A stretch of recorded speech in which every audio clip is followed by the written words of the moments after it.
Security is often thought of as one of those professions that you end up doing, right? You fall into it as a secondary job. You might do it as a backup job or something that you're doing before a better opportunity comes along. A lot of people utilize it as a stepping stone to get into law enforcement, but it might surprise you that there are 5 things about being a security officer that some people just cannot handle. And today we're going to talk about those 5 things. Stay tuned for today's debrief. Yeah, holy smokes, I'm no joke out the bullpen, bringing nothing but heat, leave you hanging like clothespins. He's a beast when he goes in, ice cold frozen. The first round draft pick, #1 chosen. Yo, what's going on, guys? It's your boy, Atypical Security Guard. I'm so happy to finally be over COVID. I think it was probably Sunday before I started to feel more like myself and, have my energy back and start to feel like I could move around a little bit more. I actually started working out. This is my at-home gym, looking to do a video to kind of show you guys that a little bit more in detail. But I'm back, I'm happy to be here, and I'm happy to be working with you guys. As always, if you're getting any video from any of the content that we're uploading here, please remember to like, share, and subscribe. And keep in mind that the entire purpose for this channel is to help educate, motivate, train, and inform new and entry-level security guards. Sometimes when I say that, people who've been doing this for a long time, they go, hey, what about us? You guys are welcome here too. And the reason why I need those seasoned veteran officers to be here is because I need you guys to share your experience and your information. This is a community. It's not about me. It's about us. And if we can help make everyone better, we can all benefit. In the end, we want to have better trained officers, safer officers, and officers that make more money. So today we're going to talk about 5 things that just might keep you from being a good security guard officer to the point that you just can't hack it, because some of these things, all 5 of these things actually, are the 5 things that I see drive people out of this profession. And guys, listen, you do know that being a security officer, it is a profession, right? This isn't just a job. This is a career. So let's get right into it. Number 1 is going to be scheduling, right? My biggest complaint, my biggest issue, my biggest problem with the security profession is the scheduling. It is so janky. It is so random. It changes all the time. You gain contracts, those contracts fall through. Those contracts fall through, and the next day you pick up that same contract, and now they need you guys to work 12 hours, 16 hours. It is so difficult to set your schedule, specifically your home life, your workouts, your extracurricular time, based around the schedule of security, because guys, listen, it's feast or famine. Right now, we're in a great period of time where, specifically if you're in some of these cities or areas where maybe your law enforcement agencies have been decommissioned or they've been defunded, there's so much opportunity for security work. But all the way across the country, that's not necessarily the case. And in some places, you might have a lot of work, but you're not being paid enough, right? So being in a situation where you're holding and you're hoping that you're gonna get enough work for you to be able to pay your bills, have some extra money, have some extra income, that's very, very difficult for people. Being on call, working on an on-call basis, that just doesn't work for certain people. So the scheduling is one of the things that I see as being a barrier that pushes people out of security. Which takes me to number 2, which is going to be pay. Listen, if you're in certain areas of the country, it's not uncommon for you to make 6 figures working in security. Okay?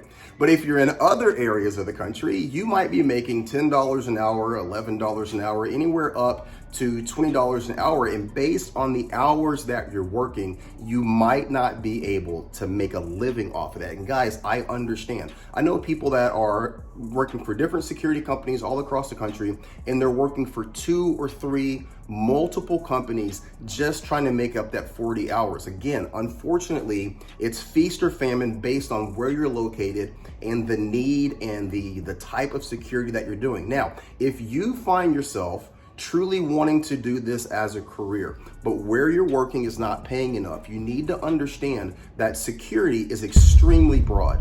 You can work for that company where you're watching a post or you're in a seated position. You can also work for some of these more military or law enforcement based security companies. But I would really like for you guys to kind of branch out, open your mindset, open your horizon. Companies like Constellus, which is actually the old Blackwater, they hire security guards. You do not have to have forward operator experience. You don't have to be paramilitary. Your run-of-the-mill, everyday security guard can work for companies like Blackwater, which again is called Constellus, and you can find high-paying jobs. Now, again, these are in various places throughout the country, some of them in other countries, some in some really foreign, dangerous areas. But there are a lot of opportunities out there in terms of different ways that you can make a good living working in security. Getting your executive protector license, getting your private investigator license, all of these other avenues for you to make six figures and beyond. So if you're working in a capacity right now, you like what you're doing, you don't necessarily want to get into law enforcement, you like security, but you're just not making enough money, don't give up, don't get out. What I want you to do is open your horizons, expand your outlook on what it is that you can do and what you could be doing. And I'm telling you guys, there's a way for you to make six figures and above, okay? Number 3, and quite possibly the most important aspect of these 5 things, is your home life. It's your spouse. Guys, if you're in a relationship, if you have a girlfriend, if you have a wife, boyfriend, husband, whatever it is, if they are not 110% committed to what you're doing and they support you, you're not going to be able to do this. Your job is going to put you in close proximity to the absolute worst people in your city. You're going to see things. You're going to see, theft. You're going to see rampant shoplifting. You're going to see drug use here in Portland, homelessness, death. Guys, I have seen 4 people overdose and die in the 2 years that I have worked here in Portland. That takes a very high toll on you as a person. You're gonna come home stressed. You're gonna come home, upset and on edge. And you have to have a spouse that is comfortable with all of the things that we're talking about here. Comfortable with the scheduling, comfortable with the long hours, comfortable with all of the problems that come with your job, comfortable with the very real possibility that you could be hurt, harmed, or killed. Guys, if you don't have a supportive spouse, you will not be able to do this job. The problems will come up, the arguments will show themselves, and you will find yourselves in a horrible position. Now, for me, in many past relationships, well before I was working in any sort of law enforcement capacity or any sort of security capacity, I was in relationships with people that weren't supportive of the careers that I was in. They never worked out and they never do. You have to have someone, they talk about this in the Bible, being equally yoked on the same page. And if you don't have a spouse that understands the job of security, what comes with that, and all the problems that come with it, you're going to have a hard time, and eventually you're going to have to make that choice, them or the career. If you're smart, you'll give up the career.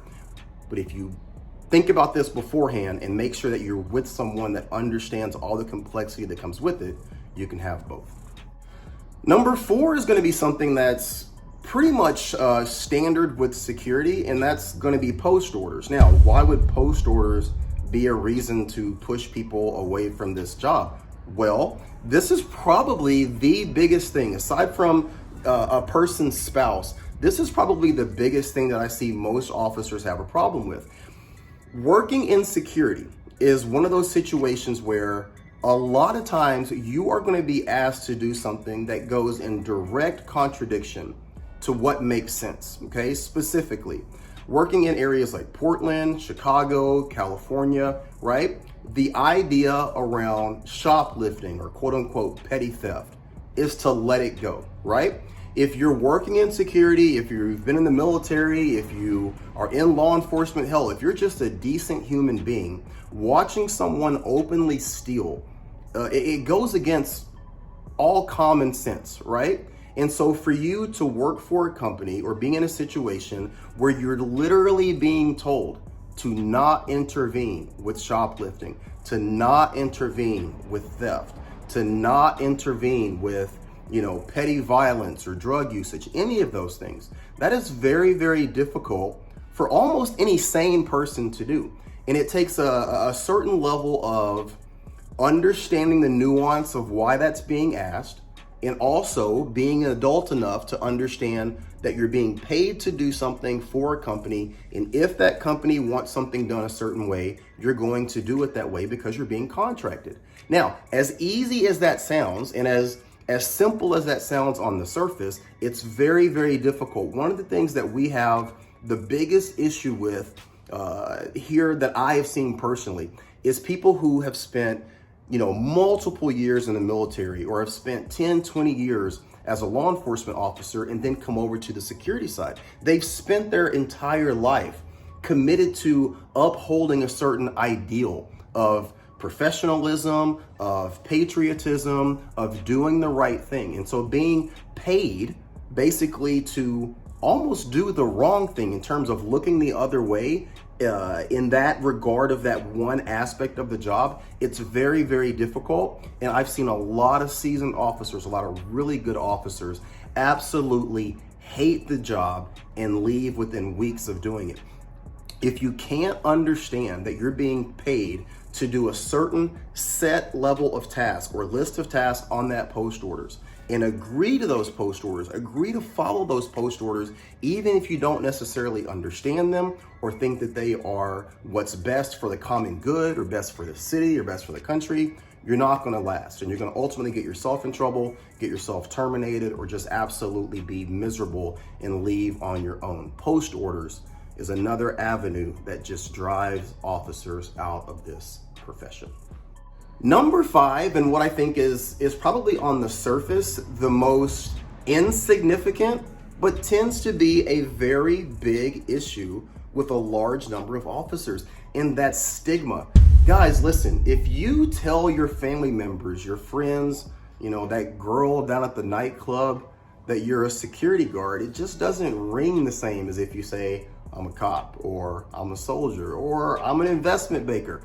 There is a certain level of stigma that goes along with this career. And guys, unfortunately, it's well earned, right? However, like I said earlier, there's a vast range of what it means to be a security guard. Guys, if you work for Justin Bieber and you're his personal bodyguard, you are a security guard.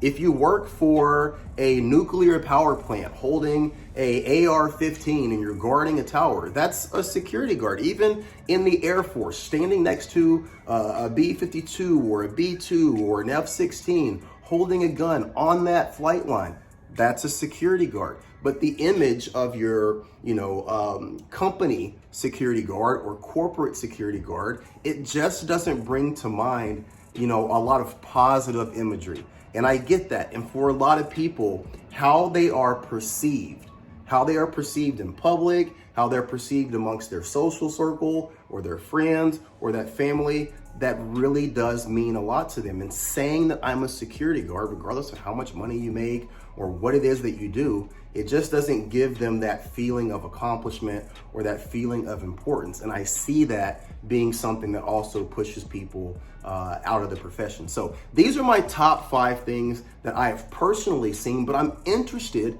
to hear what you guys think. What are some of the things that you see that are pushing people out, that are keeping people from being successful, that are keeping people from staying within this industry? I'd love to hear. Drop your comments below. And then remember, guys, listen, I want to hear from you, but I also want you to share these videos with other officers. Let's bring more people into the fold, and let's continue to make our industry better across the board. As always, I want to thank you guys for tuning in, being a part of what we're doing here. I want you to go out. I want you to be safe. I want you to watch your 6. And as always, I want you to be great, okay? Be great.